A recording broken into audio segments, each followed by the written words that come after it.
Apa kabar pemirsa TVR Parlemen dimanapun Anda berada? Berjumpa lagi dalam program TVR 17 bersama saya Vincent Aldi. Dan tepat pukul 17 waktu Indonesia Barat kami hadirkan kepada Anda sejumlah informasi paling baru dan menarik seputar kinerja dan kegiatan DPR RI yang telah disajikan oleh redaksi TVR Parlemen. Dan pemirsa TVR Parlemen, inilah TVR 17 selengkapnya.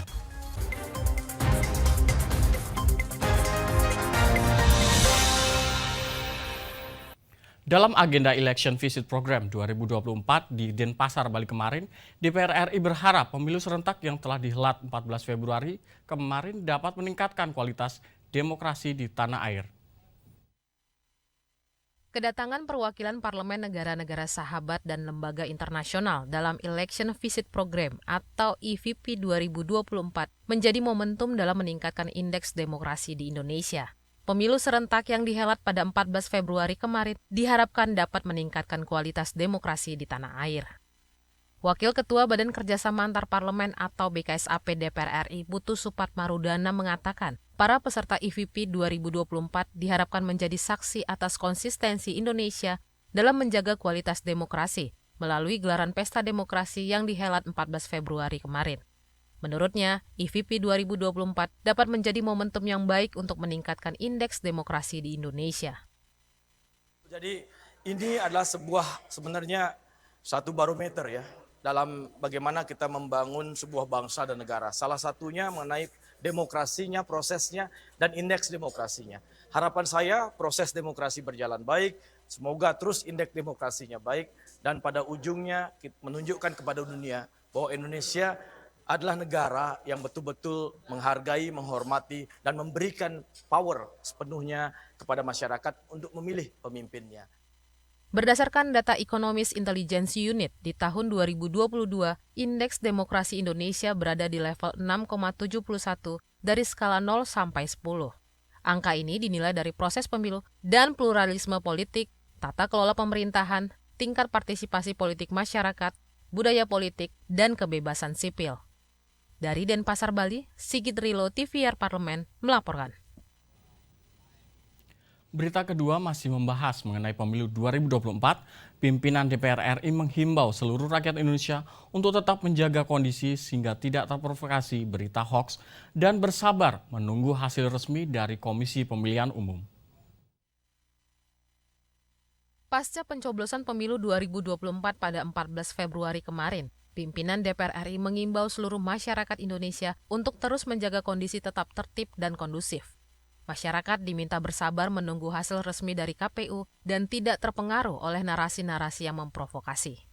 Usai mencoblos di TPS 22 Bendungan Hilir, Jakarta Pusat, Wakil Ketua DPR RI Sufmi Dasko Ahmad mengatakan, meski berbeda pilihan, suasana tertib dan kondusif di tengah masyarakat harus terus dijaga.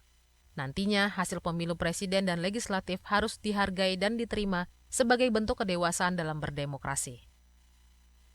Seluruh rakyat Indonesia saya himbau untuk pasca pencoblosan untuk menjaga ketertiban dan keamanan di tempatnya masing-masing agar suasana pemilu setelahnya ini menjadi tetap damai dan kondusif dan aktivitas bisa berlangsung seperti sedia kala. Sementara itu, warga Kelurahan Bojong Sari, Depok, Jawa Barat, Jamaluddin berharap rangkaian proses pemilu tahun ini berjalan damai, jujur, dan adil. Presiden dan anggota legislatif terpilih diharapkan juga dapat berpihak kepada masyarakat dan merangkul semua golongan. Mudah-mudahan nanti yang terpilih lebih baik lagi, tidak mementingkan golongan sendiri, lebih merakyat dan juga tidak pilih-pilih dalam hal pelayanan kepada masyarakat. Jangan sampai masyarakat yang tidak memilih yang menang itu diabaikan seperti itu. Jadinya melupakan golongan ketika nanti mereka telah memenangkan pemilu seperti itu. Tim Liputan TVR Parlemen melaporkan. Beberapa waktu belakangan, para akademisi mengkritisi kondisi demokrasi Indonesia khususnya menjelang pemilu 2024 dan DPR menilai seluruh masyarakat termasuk akademisi mempunyai hak untuk mengkritik pemerintah demi membangun dan menjaga kualitas demokrasi di tanah air. Beberapa waktu lalu, para akademisi mengkritisi kondisi demokrasi Indonesia, khususnya jelang pemilu 2024. DPR RI menilai seluruh masyarakat, termasuk akademisi, mempunyai hak mengkritik pemerintah demi membangun dan menjaga kualitas demokrasi di tanah air. Anggota DPR RI Ledia Hanifah Amaliah mengatakan, negara sudah seharusnya memberikan ruang bagi masyarakat untuk mengungkapkan aspirasi yang menjadi kekhawatiran. Menurutnya, petisi yang disampaikan oleh para akademisi telah berlandaskan keilmuan yang telah dikaji secara mendalam sehingga diharapkan dapat menjadi evaluasi untuk meningkatkan kualitas dan legitimasi pemilu. Semua elemen masyarakat itu punya hak untuk melakukan proses kritisi.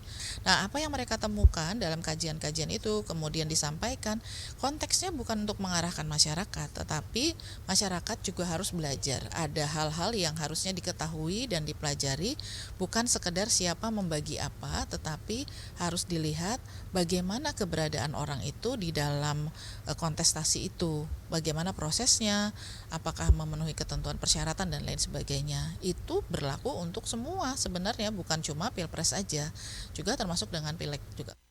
Sedikitnya 4 sivitas akademika telah menyampaikan petisinya untuk mengkritisi kondisi perpolitikan nasional jelang pemilu 2024. Keempatnya yaitu Universitas Gadjah Mada, Universitas Islam Indonesia, Universitas Indonesia, dan Universitas Pajajaran. Mario dan Samuel, TVR Parlemen, melaporkan. Sejumlah sivitas akademika dan guru besar dari berbagai universitas di Indonesia ramai-ramai melayangkan kritik dan petisi terhadap pemerintah saat ini. Kritik keras dari sivitas akademika dipicu oleh maraknya dugaan pelanggaran etis yang dilakukan para pejabat publik dalam penyelenggaraan pemilu 2024 yang dinilai menyimpang dari prinsip-prinsip demokrasi, kerakyatan, dan keadilan sosial. Bagaimana tanggapan DPR RI terkait hal ini? Usai jeda tetaplah di TVR 17.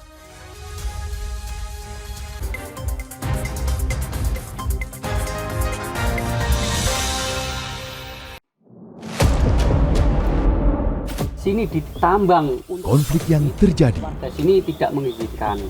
masalah yang tersisihkan menjadi kesenjangan sosial. Ya namanya rakyat kecil gak bisa apa-apa, mau komplain juga gak didengar. Sebab apa? Itu menyangkut isi perut kami semua. Bagaimana memutus keterbatasan untuk didengar? Jadi kalau misalnya masyarakat sudah merasa tidak lagi ada yang memperjuangkan aspirasinya, maka masyarakat memang sangat berhak untuk meminta dewan yang mewakili mereka di parlemen. Kami menyusuri batas-batas peristiwa, mengurai berbagai polemik yang terjadi, meluruhkan suara-suara marginal, menjadi nyata dalam setiap aspirasi, melaksanakan tugasnya sebagai wakil rakyat. Saksikan Aksi Dewan setiap hari Senin dan Rabu pukul 10.30 waktu Indonesia Barat, hanya di TVR Parlemen.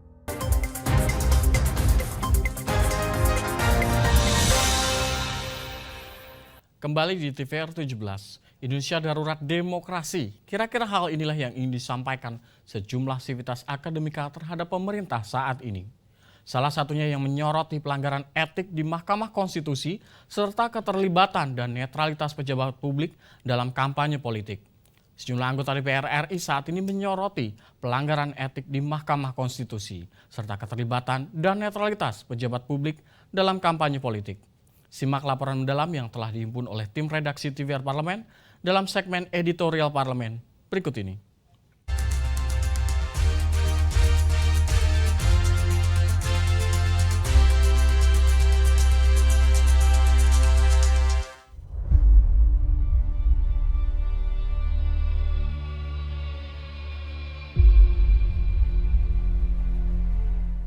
Sejumlah sivitas akademika dan guru besar dari berbagai universitas di Indonesia ramai-ramai melayangkan kritik dan petisi terhadap pemerintahan saat ini.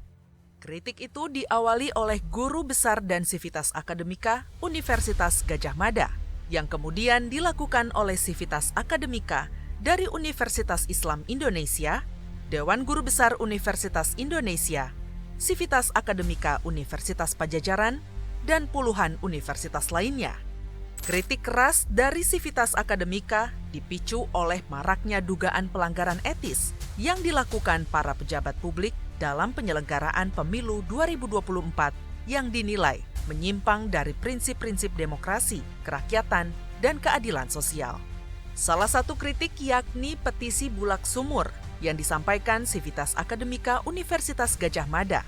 Di antaranya, menyoroti pelanggaran etik di Mahkamah Konstitusi serta keterlibatan dan netralitas pejabat publik dalam kampanye politik. Kami menyesalkan tindakan-tindakan menyimpang yang justru terjadi pada masa pemerintahan Presiden Jokowi, pelanggaran etik di Mahkamah Konstitusi, keterlibatan sejumlah aparat penegak hukum dalam berbagai demokrasi perwakilan yang sedang berjalan, dan pernyataan kontradiktif pembenaran-pembenaran Presiden tentang keterlibatan pejabat publik dalam kampanye politik serta netralitas dan keterpihakan merupakan wujud penyimpangan dan ketidakpedulian akan prinsip demokrasi. Komisi 2 DPR RI menyebut seluruh elemen masyarakat termasuk Civitas Akademika berhak menyampaikan pendapatnya, termasuk petisi yang akhir-akhir ini ramai dialamatkan kepada Presiden dan para pejabat publik. Hal itu merupakan koreksi publik terhadap penyelenggaraan pemilu, sehingga kritik dan saran yang konstruktif patut dijadikan evaluasi. Semua elemen masyarakat kan bisa saja menyampaikan pandangan dan pendapatnya. Dan itu adalah dijamin oleh undang-undang. Masukan saran ataupun peringatan yang disampaikan oleh para akademisi itu harus menjadi masukan yang sangat konstruktif. Petisi yang disampaikan oleh Civitas Akademika telah berlandaskan keilmuan yang telah dikaji secara mendalam. Gelombang protes dari kalangan akademisi merupakan peringatan bagi pejabat pemerintah untuk menjaga kualitas dan legitimasi pemilu serta menjaga nilai demokrasi berjalan netral dan adil. Nah, apa yang mereka temukan dalam kajian-kajian itu kemudian disampaikan, konteksnya bukan untuk mengarahkan masyarakat, tetapi masyarakat juga harus belajar. Sebenarnya tanpa ada case juga harusnya lebih banyak lagi orang-orang yang memberikan kritisi terhadap keseluruhannya. Kritik yang disampaikan Civitas Akademika merupakan hak warga negara untuk memberikan pendapat dan berekspresi dalam ruang publik yang wajar dilakukan. Negara memiliki kewajiban untuk memberikan ruang bagi masyarakat guna mengungkapkan aspirasi yang menjadi kekhawatiran dalam momen pemilu 2024. Namun, Civitas Akademika juga wajib menjaga nilai kebenaran, tidak partisan dengan kelompok politik, dan menjaga moral kampus agar tidak mereduksi kredibilitas universitas akibat posisi politik tertentu. Dalam penyelenggaraan pemilu 2024, negara dan pemerintah harus hadir sebagai fasilitator pelaksanaan demokrasi yang berintegritas, bermartabat, dan bersifat netral. Seluruh warga negara Indonesia diharapkan turut berpartisipasi aktif dalam kontestasi pemilu 2024 dengan memilih calon pemimpin negara berdasarkan keyakinan pribadi dan bukan atas dasar politik uang atau intimidasi. Kritik yang disampaikan publik diharapkan dapat menjaga penyelenggaraan pemilu agar berjalan kondusif, aman, dan bermartabat, serta mengawal hasil pemilu 2024 yang sesuai dengan prinsip demokrasi sebagai perwujudan kedaulatan rakyat.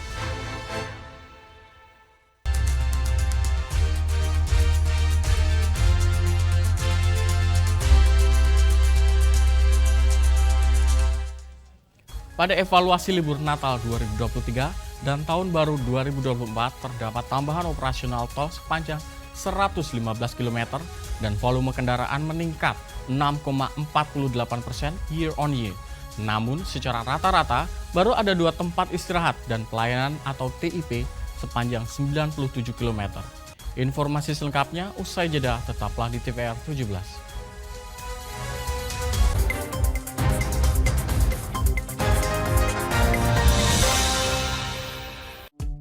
DPR RI memiliki fungsi diplomasi dalam menjalankan politik luar negeri sesuai dengan pasal 116 Undang-Undang MD3. Kontribusi aktif BKSAP DPR RI memainkan peranan penting dalam memenangkan persaingan global melalui IPU, IPA, IPPF, AIPA, dan PUIK.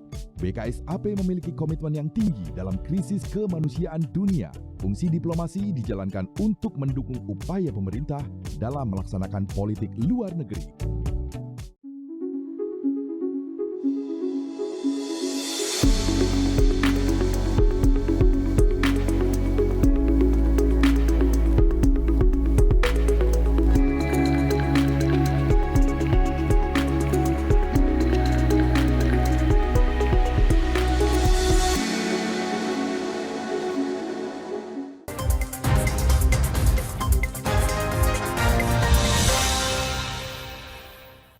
Kembali di TVR 17 pemirsa, anggota Komisi 5 DPR RI Muhammad Fauzi mengatakan masih perlu adanya perluasan tempat istirahat dan pelayanan atau TIP di rest area mengingat kendaraan yang masuk rest area dibatasi waktu selama libur Natal 2023 dan Tahun Baru 2024. Selengkapnya berikut liputan rekan kami Fitian dengan anggota Komisi 5 DPR RI. Baik, pemirsa TVR Parlemen, hari ini Komisi 5 DPR RI baru saja melakukan rapat kerja bersama dengan Menteri Perhubungan, Menteri PUPR, Kepala BMKG, Kepala Basarnas, dan juga Kakor Lantas guna membahas evaluasi pelaksanaan angkutan saat libur Natal tahun 2023 dan Tahun Baru 2024. Nah, tadi ada banyak poin yang disampaikan dalam rapat kerja tersebut. Nah, secara umum pelaksanaan angkutan libur Natal ini sudah berjalan dengan lancar dan mengalami peningkatan kinerja dalam hal pelayanan kepada penumpang di seluruh sektor transportasi. Nah, namun kondisi di lapangan ternyata masih banyak beberapa kendala, diantaranya masih banyaknya insiden kecelakaan dan juga kemacetan di beberapa ruas titik tol yang ada di Indonesia. Nah, untuk membahasnya, saya sudah bersama dengan salah satu anggota dari Komisi 5 DPR RI, yaitu Bapak Muhammad Fauzi dari fraksi Partai Golkar. Baik Pak, terkait dengan evaluasi pelaksanaan Nataru kemarin, nah kira-kira apa nih Pak yang menjadi evaluasi terhadap pemerintah dari Komisi 5? Sebenarnya kegiatan evaluasi ini merupakan kegiatan rutin tahunan ya, di mana kita lakukan menjelang dan setelah Idul Fitri, Tahun Baru gitu ya. Seharusnya harapan kita di Komisi 5 sebenarnya kegiatan-kegiatan ini menghasilkan sesuatu yang setiap tahunnya harus meminimalisir hal-hal yang kurang baik di lapangan gitu. Tetapi hal seperti ini tidak bisa kita sampai ke zero incident gitu. Tetap saja di sana sini masih ada hal-hal yang perlu diperbaiki. Nah, karena itu masih dibutuhkanlah evaluasi per setiap tahunnya, hal-hal yang kegiatan-kegiatan di dalam rangka yang saya sebutkan tadi ya, menjelang atau setelah Lebaran atau Natal Tahun Baru, sebelum dan sesudah. Nah, untuk saat ini memang masih banyak sekali yang perlu diperbaiki. Apalagi kalau yang diperbaiki ini hal-hal yang berhubungan dengan pihak ketiga, misalkan sampai saat ini pelayanan minimum pengguna jalan tol ini sangat minim sekali. Nah, padahal ini kan ada keterlibatan pihak ketiga yang harusnya jauh-jauh hari ini sudah harus selesai. Bahkan kita setiap tahun memperingatkan ini tapi masih saja belum maksimal. Nah, karena itu harapannya tadi juga disampaikan oleh Pak Ketua, bahwasannya Ketua Komisi, bahwasannya ini merupakan mungkin yang terakhir lah ya. Kalau tidak mungkin akan dilakukan pendalaman khusus pembahasan mengenai ini. Kemudian hal-hal yang lain juga mengenai rest area juga masih perlu dalam hal fasilitas dan luas rest area juga ini menjadi permasalahan. Kalau tidak salah kan kemarin itu rest area waktunya ditentukan setengah jam harus berganti, sementara orang tidur ini kan tidak bisa kadang-kadang dibatasi. Kalau dipaksakan justru mempunyai risiko. Pak, tapi kalau menurut Bapak sendiri Pak, masih minimnya pelayanan umum yang terjadi, kemudian pelayanan di jalan tol. Nah, kira-kira apa sih Pak yang menjadi penyebab? Ya, pertama pasti koordinasi. Ya, koordinasi dan konsolidasi kita memang perlu ditingkatkan. Nah, kemudian juga kesadaran masyarakat juga masih perlu ditingkatkan. Kemudian fasilitas penunjang ya, pengguna jalan ya, ini masih sangat minim. Seperti tadi teman PDIP menyampaikan di Jawa Timur ada rambu-rambu jalan yang masih minim. Kalau orang jarang ke sana katanya bisa nyemplung ke laut gitu. Itu kan satu hal yang memang perlu disempurnakan lah gitu. Itu. Baik, terima kasih Bapak Fauji. Ya. Dan baik, demikian pemirsa hasil wawancara saya dengan salah satu anggota Komisi 5 DPR RI, yaitu Bapak Muhammad Fauji dari fraksi Partai Golkar. Tadi ada beberapa poin yang disampaikan terkait dengan evaluasi pelaksanaan Natal tahun 2023 dan tahun baru 2024, yaitu diantaranya terkait dengan masih minimnya pelayanan jalan tol dan juga masih belum maksimalnya fasilitas umum, dan kemudian juga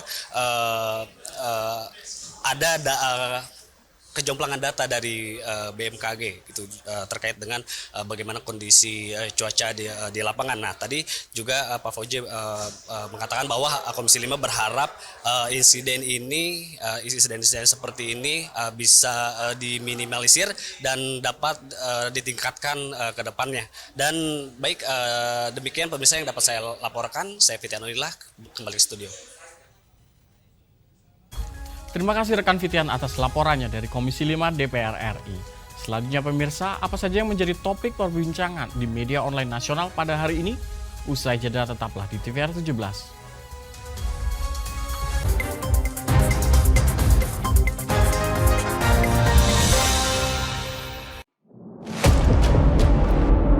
Sini ditambang. Konflik yang terjadi, Sini tidak mengizinkan. masalah yang tersisihkan, menjadi kesenjangan sosial. Ya namanya rakyat kecil gak bisa apa-apa, mau komplain juga gak didengar. Sebab apa? Itu menyangkut isi perut kami semua. Bagaimana memutus keterbatasan untuk didengar? Jadi kalau misalnya masyarakat sudah merasa tidak lagi ada yang memperjuangkan aspirasinya, maka masyarakat memang sangat berhak untuk meminta dewan yang mewakili mereka di parlemen.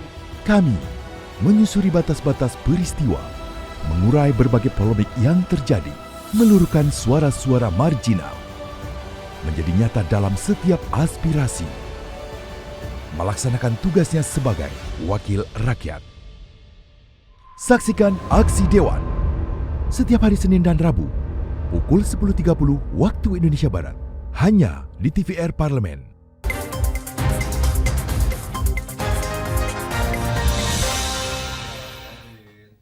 Kembali di TVR 17 pemirsa, kali ini kita masuk ke segmen media online nasional dan mari kita simak isu apa saja yang menjadi sorotan media serta tanggapan dari sejumlah anggota Dewan bersama rekan kami Nazia Sudirja.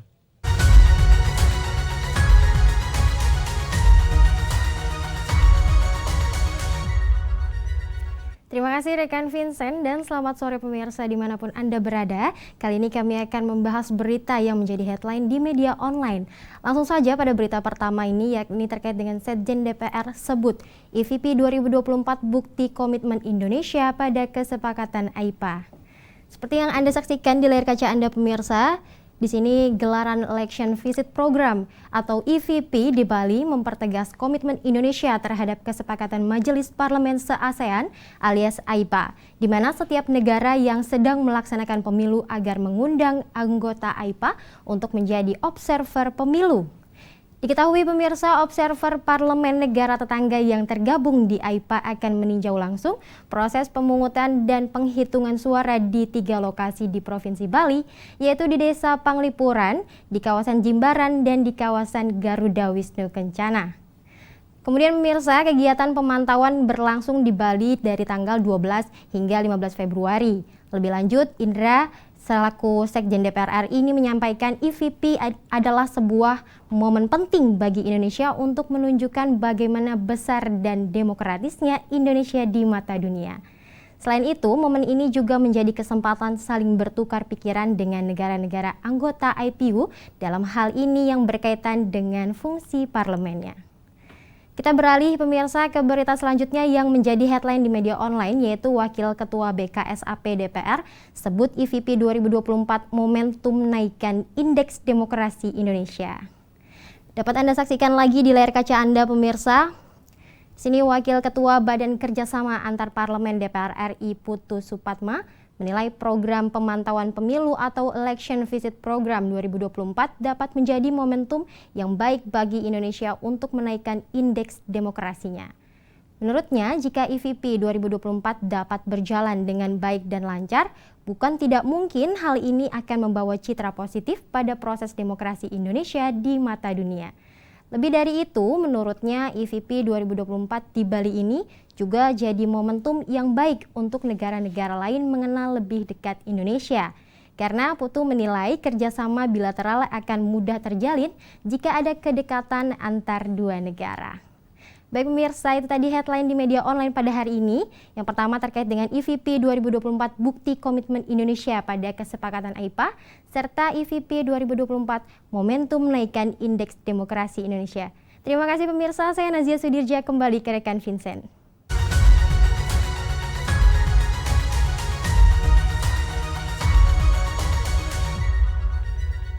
Terima kasih rekan Nazia yang telah menyampaikan sejumlah update sorotan dari media online nasional pada hari ini. Segmen media online tadi sekaligus menutup program TVR 17 edisi sore hari ini. Saya Vincent Aldi beserta seluruh kru TVR Parlemen yang bertugas mengucapkan terima kasih dan pamit undur diri dari hadapan Anda.